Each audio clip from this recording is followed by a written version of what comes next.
On Thursday the 8th of November, Hutchinson had gone to Romford in Essex and had set off to walk the 17 or so miles back that evening, arriving in Whitechapel in the early hours of Friday the 9th. As he made his way along Whitechapel Road, he glanced up at the clock of St. Mary's Church and saw that the time was between 10 to and 5 to 2. He continued on to Whitechapel High Street, turned right along Commercial Street and began walking along its right side. Crossing its junction with Thrall Street, he passed a man standing on the corner.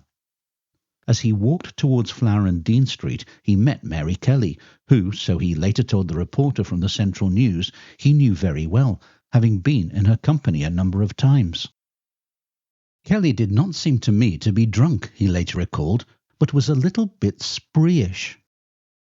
She asked him if he could lend her sixpence, but he told her that he couldn't because he was spent out going down to Romford. I must go and look for some money, was her reply, and so saying, she headed towards Thrall Street, whereupon the man who was standing on its corner walked towards her and put his hand on her shoulder. The man said something to Mary, although Hutchinson couldn't hear what it was, and the two of them burst out laughing. In his police statement given to Inspector Aberline on the 12th of November, Hutchinson said that he then heard Mary say, "All right," to which the man replied, "You will be all right for what I have told you." The man again put his hand on Mary's shoulder, and they began walking slowly in Hutchinson's direction. Hutchinson continued to the corner of Fashion Street, where he paused outside the Queen's Head pub. "My suspicions were aroused by seeing the man so well dressed," he told the Central News reporter. The couple came towards him, the man's hand still on Mary's shoulder. He had a soft felt hat on, Hutchinson later recollected, and this was drawn down somewhat over his eyes.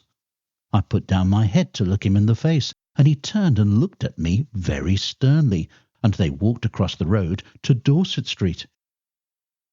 Hutchinson followed, pausing on the corner of Dorset Street, by which time Mary and the man had reached the entrance to Miller's Court, where they stood chatting for around 3 minutes. The man said something to Mary, but Hutchinson couldn't hear what it was, although he did hear Mary reply, "All right, my dear, come along, you'll be comfortable." The man then placed his arm on her shoulder and gave her a kiss. Kelly spoke to the man in a loud voice, Hutchinson continued in his statement to the Central News reporter, saying, "I have lost my handkerchief." He pulled a red handkerchief out of his pocket and gave it to Kelly. They both then went up the court together. I went to look up the court to see if I could see them, but I could not. I stood there for 3/4 of an hour to see if they came down again, but they did not, and so I went away.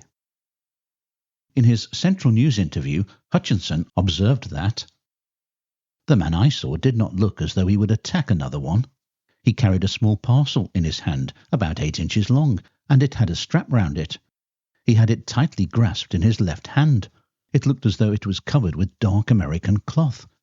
He carried in his right hand, which he had upon the woman's shoulder, a pair of brown kid gloves. One thing I noticed, and that was that he walked very softly. I believe that he lives in the neighbourhood, and I fancied that I saw him in Petticoat Lane on Sunday morning, but I was not certain. Hutchinson then went on to give an amazingly detailed description of the man.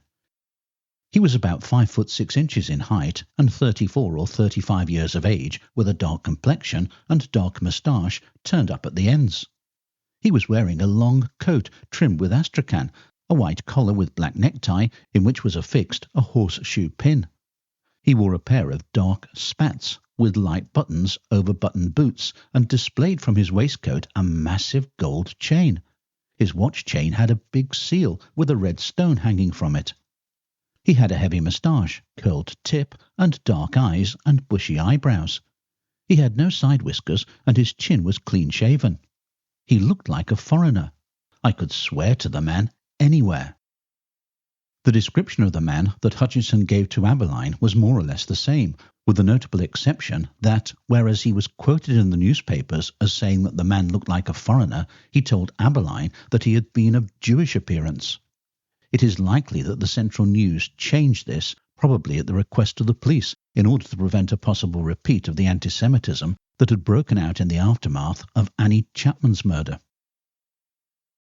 By the time Hutchinson left Miller's Court, the nearby clock of Christchurch Spitalfields was striking 3, and since he had missed the 1 a.m. curfew at the Victoria home, he walked the streets for the rest of the night, going into the home as soon as it opened on the Friday morning.